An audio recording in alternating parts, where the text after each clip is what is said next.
¿Qué es la filosofía medieval?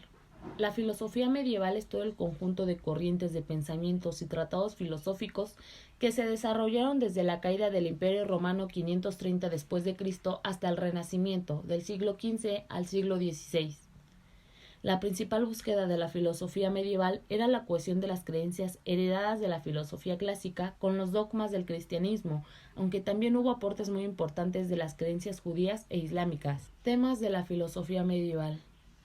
Al intentar conciliar diferentes creencias religiosas con la filosofía, resultó natural que se intentara buscar respuestas a interrogantes como la naturaleza de Dios, la relación entre la fe y la razón, así como la compatibilidad entre el libre albedrío y la omnisciencia de la divinidad, entre otros temas, como la causalidad de los límites del conocimiento. Sin embargo, para la filosofía medieval fue un complejo conciliar temas como la encarnación o naturaleza de la Trinidad, que son la base de la teología cristiana.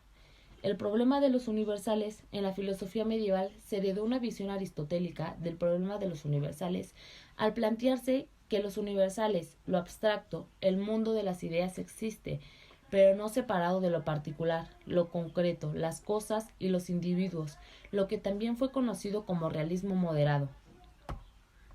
Sin embargo, durante el periodo escolástico, la resolución de este problema volvió a la palestra con el nominalismo que planteaba que los universales simplemente no existían. En la existencia de Dios, la mayor parte de la filosofía medieval estaba dedicada a demostrar la existencia de Dios como un ser, entidad o verdad suprema para ello. Se recurrió a textos sagrados, a la lógica aristotélica y argumento ontológico como principales métodos para hallar respuestas. En la lógica aristotélica, siendo Aristóteles un defensor de la lógica como método para aproximarse a las ciencias y a la filosofía, fue muy natural para los filósofos medievales plantear la lógica aristotélica clásica como una vía legítima para responder a las inquietudes que la época planteaba. Según este método, el aprendizaje de ciertos conjuntos de silogismos permitía conectar un sujeto y un objeto de manera correcta. Por tanto, sería una herramienta útil para generar conocimiento. Etapas de la filosofía medieval.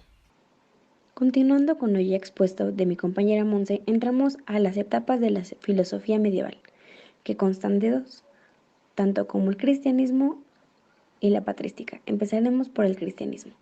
Sabemos que durante la Edad Media abarca los hechos relacionados con el cristianismo desde la caída del Imperio Romano de Occidente en el año 476 hasta la Reforma Protestante, que es cuando se considera que comienza el cristianismo moderno. Este periodo de la historia coincide con lo que se conoce como la Edad Media. Como sabemos, en los comienzos del cristianismo no había diferencias entre los diferentes obispos, aunque tras la cede de las persecuciones romanas en el año 360, surgió la necesidad de unificar las creencias y centralizar el poder.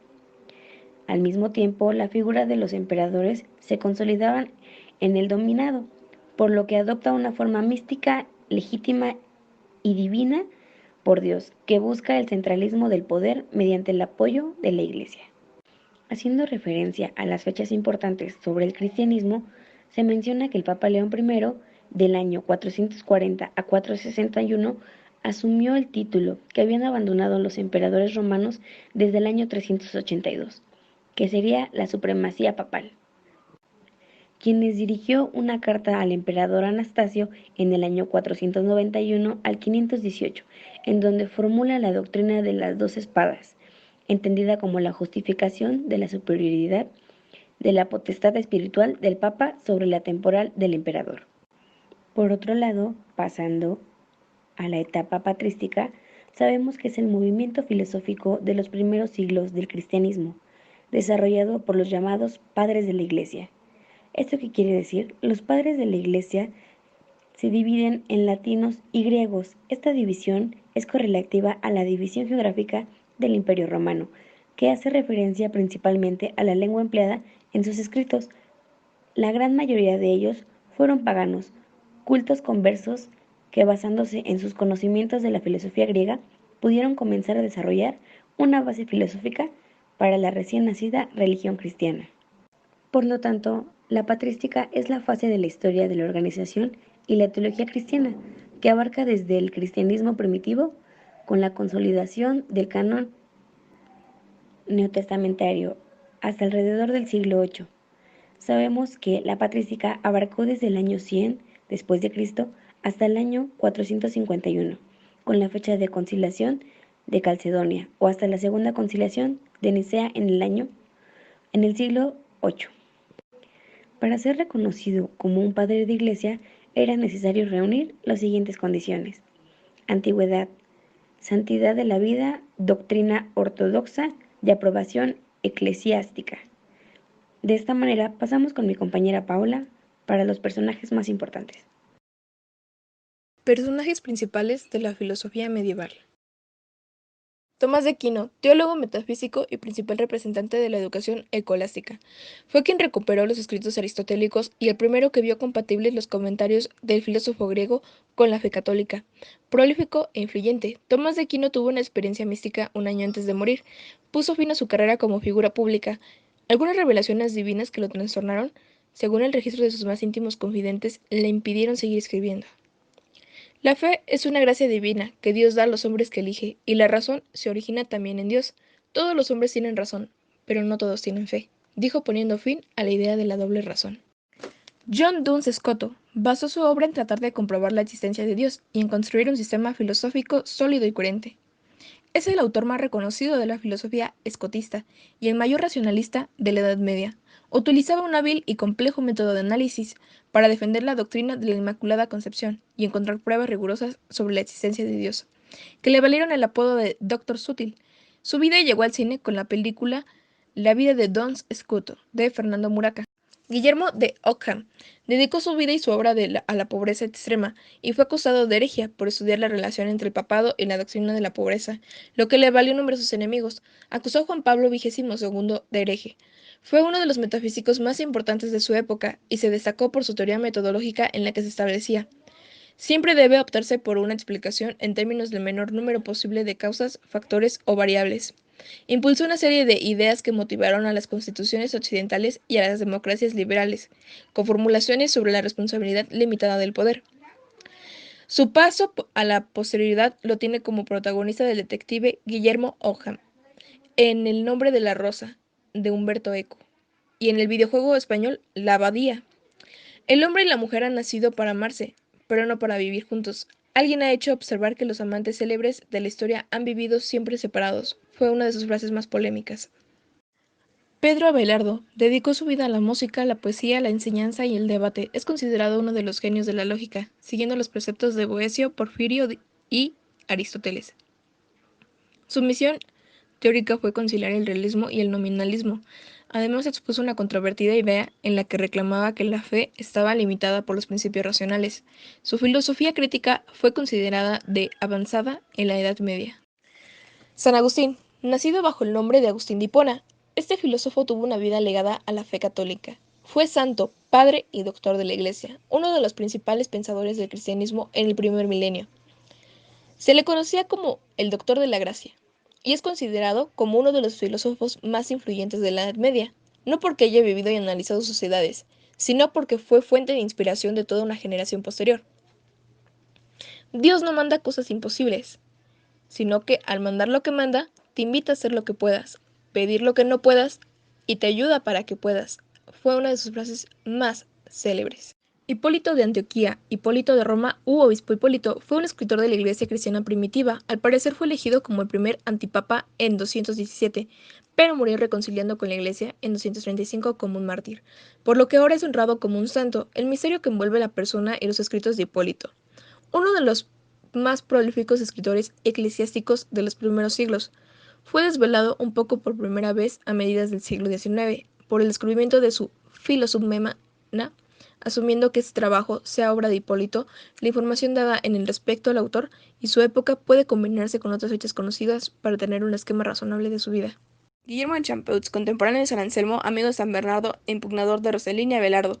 A pesar de que este último había sido su discípulo, fue Guillermo de Champeaux el cual, después de enseñar con gloria en las escuelas de París, se retiró a la abadía de San Víctor y fue elevado más tarde a la silla episcopal de Chalon-sur-Marne, diócesis que gobernaba todavía en 1121. Aunque se ignora el año fijo de su muerte, sostuvo dos teorías distintas y sucesivas. con respecto al problema de los universales. Teoría de la identidad física. Queriéndose oponer al verbalismo de Rosselin, cae en el extremo opuesto del realismo exagerado. La esencia universal es una e idéntica a todos los individuos, los cuales son modificaciones accidentales de la especie, de la misma manera que esta es modificación accidental del género.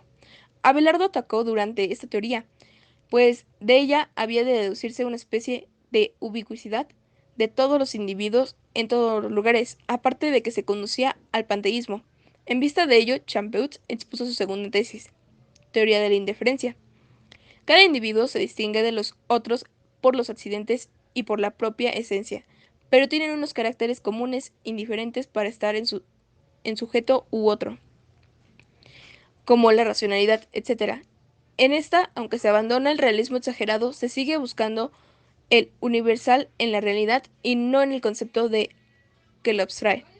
Hay quienes distinguen otra tercera teoría que es prácticamente igual a la anterior. La indiferencia en que participan todos los individuos es sustituida por la semejanza, pero sigue buscando el universal en la misma penetración realidad, aunque modere su primitivo realismo. A continuación explicaré las características de la filosofía medieval. Nos dice que la base de las cuestiones discutidas en esta filosofía son, en primer lugar, la fe y la razón, o la filosofía y la religión, sabiendo que la filosofía es la reflexión del porqué de las cosas y que la religión es la teología. Así como también se discute la naturaleza y la existencia de Dios como punto número 2, en donde se separan dos corrientes, las personas que creían que el hombre evolucionó de otros animales y las que creían que Dios creó al hombre. Como segunda característica, esta filosofía da poder a la religión dejando de un lado la filosofía griega, dando un razonamiento controlado por la fe, es decir, recordando que la base del pensamiento griego es hacer que el hombre piense y la religión establece fundamentos como tal a seguir. Como característica número 3, aparece el conocimiento sensible como única forma de resolver la verdad, sabiendo que el conocimiento sensible, es el saber particular y lo que puede o no suceder en un futuro. Y el conocimiento griego intelectual es el que nos permite conocer todo como en realidad es, de manera más universal. Como característica número 4, de igual manera, Dios se convierte en el centro de todas las cosas. Todo va relacionado ya que nace la teología, teniendo el cristianismo como nueva educación para el hombre. La siguiente característica, la número 5, es que se ausenta la libertad de pensamiento controlada por la Iglesia, ya que ésta impone o no lo que está bien, como en las relaciones homosexuales.